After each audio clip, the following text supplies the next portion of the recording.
بسم اللہ الرحمن الرحیم۔ السلام علیکم ناظرین، اپریل کا سورج گرہن سائنسی حلقوں کی جانب سے ایک بڑے مکمل اور خوفناک قسم کے سورج گرہن کی پیشن گوئی کر دی گئی۔ اسی سلسلے میں بتایا گیا ہے کہ 8 اپریل کو ایک ایسا گرہن لگنے والا ہے جو اس سے پہلے دنیا کی 400 سالہ تاریخ میں کبھی نہیں دیکھا گیا۔ اگر اس طرح کا سورج گرہن دوبارہ ہوا بھی تو وہ کم از کم 450 سال بعد ہوگا۔ اسی سورج گرہن کے حوالے سے بہت ساری باتیں کی جا رہی ہیں۔ حضرت انس رضی اللہ تعالیٰ عنہ سے روایت ہے کہ ایک حدیث کے مطابق نبی کریم صلی اللہ علیہ وسلم نے ارشاد فرمایا کہ قیامت سے پہلے کے آخری رمضان میں ایک بہت مکمل سورج گرہن واقع ہوگا، اور اس سورج گرہن کے بعد ایک ایسی آواز آئے گی جس سے پوری دنیا کے اندر اس آواز کے ماخذ کا پتہ نہیں چلے گا۔ یہ آواز کتنی خوفناک ہوگی، اس سے 70,000 لوگ بے ہوش ہو جائیں گے، 70,000 لوگ بہرے ہو جائیں گے اور 70,000 لوگ اپنی سماعت کھو دیں گے۔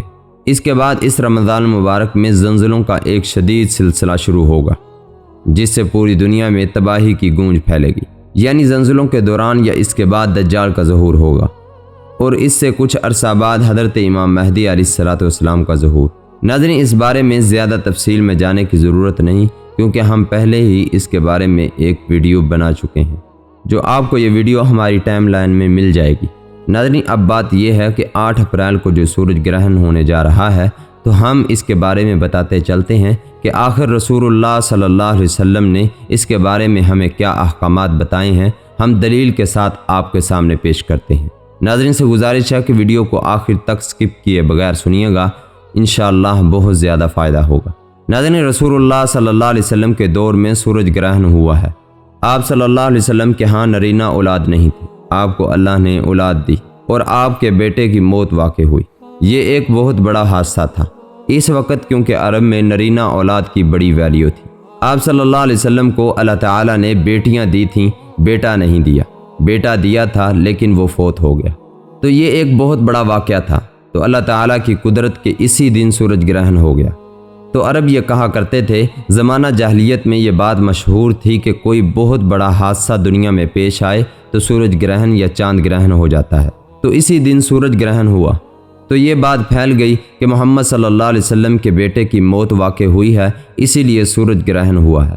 تو آپ صلی اللہ علیہ وسلم نے اسی بات کی تردید فرمائی، اور آپ نے فرمایا کہ سورج اور چاند اللہ کی نشانیوں میں سے ہیں، یہ کہ اللہ ان سے اپنے بندوں کو ڈراتا ہے۔ بخاری مسلم کی حدیث ہے کہ اپنے بندوں کو خوف زدہ کرتا ہے، تو یہ اللہ کی نشانیاں ہیں۔ آپ صلی اللہ علیہ وسلم نے اس موقع پر نماز کا حکم دیا، اللہ کے سامنے عاجزی اور انکساری کا حکم دیا ہے۔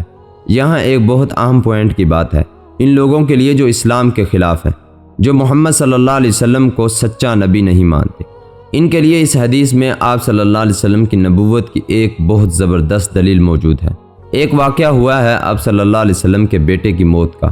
تو عرب یہ ویسے ہی کہا کرتے تھے کہ کوئی بہت بڑا دن ہوگا تو سورج گرہن ہوگا۔ تو کوئی بھی شخص جھوٹا نبی ہو، آپ خود بتائیں کہ کیا وہ ایسا موقع اپنے ہاتھ سے جانے دے گا؟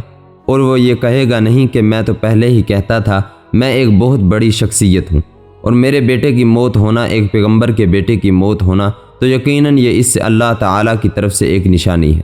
یہ نشانی ہے کہ سورج کا گرہن ہونا، یہ بتانے کے لیے کہ واقعی یہ بہت بڑا دن ہے، ایک نبی کے بیٹے کی موت واقع ہوئی ہے۔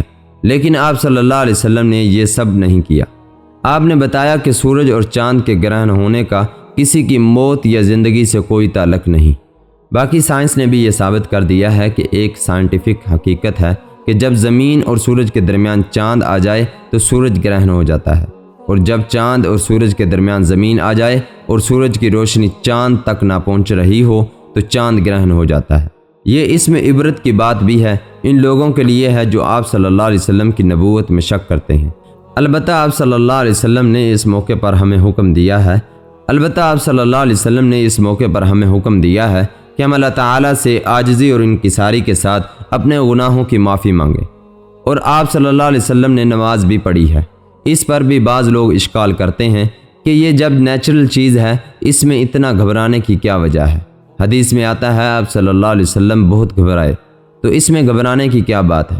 تو یاد رکھیں، ہر چیز نیچرل پروسیسر جو ایک عام معمول سے ہٹ کر ہو، اس میں انسان کے لیے ایک عبرت کی بات ہوتی ہے۔ ہم دیکھتے ہیں رسول اللہ صلی اللہ علیہ وسلم کے دور میں جب تیز ہوا چلتی تھی اور بارش سے پہلے ہوا چلا کرتی تھی، تیز ہوائیں چلا کرتی تھیں، تو آپ صلی اللہ علیہ وسلم گھبرا کر مسجد کی طرف دوڑتے، عاجز و انکساری کرتے، اللہ تعالیٰ سے کہتے، اللہ تو نے تو مجھ سے وعدہ کیا ہے جب تک میں ان کے درمیان موجود ہوں تو ان کو عذاب نہیں دے گا۔ تو یہ آپ صلی اللہ علیہ وسلم پر خوف کا غلبہ تھا، کیونکہ اس کی وجہ یہ تھی، یہی حالات قوم عاد قوم سمود پر بھی آئے ہیں۔ قرآن میں آتا ہے کہ وہ بادلوں کو دیکھ کر کہنے لگے، یہ تو ایک معمول کے مطابق بادل ہیں جو برسیں گے اور بارش ہوگی۔ تو پیغمبر نے کہا، یہ بارش نہیں بلکہ یہ وہ عذاب ہے جس کی تم جلدی کیا کرتے تھے، اور اس میں ایک ایسی ہوا ہے جو اللہ کے حکم سے ہر چیز کو ہلاک کر دے گی۔ اور پھر ان پر ایک ہفتہ عذاب آیا۔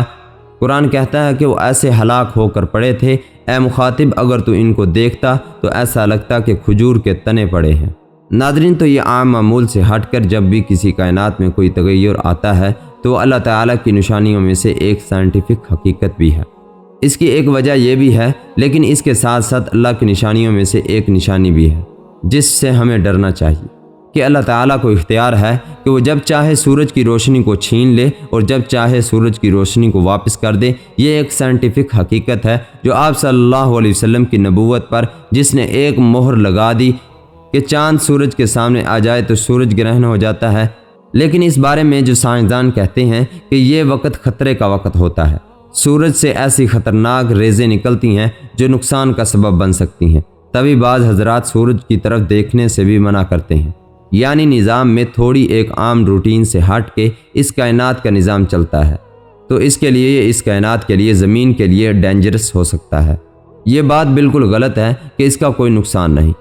جس کے دل میں اللہ کا خوف ہوتا ہے اس کی زندگی گزارنے کا طریقہ بھی اور ہوتا ہے، وہ بات مانتا ہے، اللہ سے ڈرتا ہے، اس کو اللہ سے ڈرنے کا بہانہ چاہیے، اس کو تو توبہ کا بہانہ چاہیے۔ تو ہمیں اس موقع پر بہرحال اللہ کے سامنے جھکنا چاہیے، اپنے گناہوں کی معافی مانگنی چاہیے اور وہی عمل کرنا چاہیے جو رسول اللہ صلی اللہ علیہ وسلم نے ہمیں بتایا ہے۔ اور اس بارے میں جو بھی باتیں پھیلتی ہیں اس کا دین اسلام سے کوئی تعلق نہیں، یہ اپنی طرف سے من گھڑت روایات سے بنائی ہوئی باتیں ہیں۔ جیسا کہ عربوں میں مشہور تھا کہ ایک بہت بڑا حادثہ ہو تو اس لیے یہ سورج گرہن ہوتا ہے، تو رسول اللہ صلی اللہ علیہ وسلم نے فرمایا سورج گرہن کا موت اور زندگی سے کوئی تعلق نہیں۔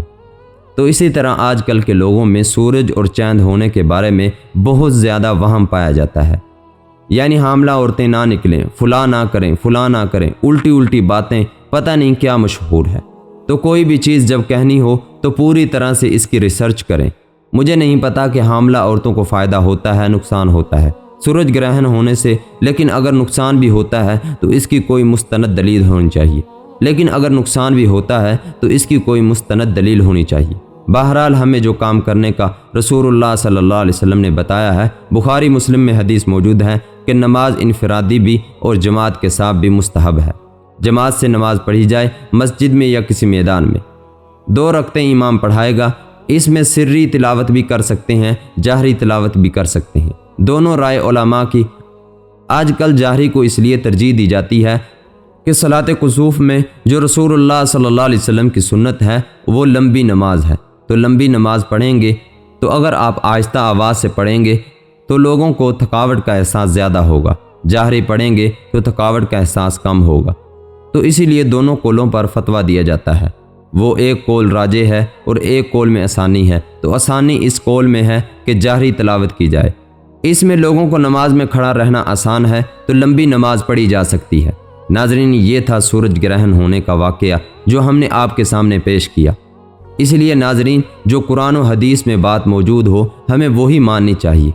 اللہ کے نبی صلی اللہ علیہ وسلم کے دور میں سورج گرہن ہوا ہے، میں نے آپ کے سامنے وہ ساری تفصیل آپ کے سامنے پیش کر دی ہے۔ ناظرین، ہمیں چاہیے کہ ہمیں اللہ رب العالمین کے ہاں عاجزی اور انکساری کے ساتھ، انفرادی ہو یا جماعت کے ساتھ ہو، اللہ رب العالمین کے ہاں نماز پڑھنی چاہیے اور اللہ رب العالمین کے سامنے ہمیں اپنے گناہوں کی معافی مانگنی چاہیے۔ ناظرین، اگر یہ ویڈیو آپ کو پسند آئے، ویڈیو کو لائک کریں، شیئر کریں، کمنٹ کریں۔ اگر ابھی تک آپ نے ہمارا چینل سبسکرائب نہیں کیا، چینل کو سبسکرائب کریں۔ پھر ملتے ہیں اگلی ویڈیو کے اندر، اپنا خیال رکھیں۔ السلام علیکم۔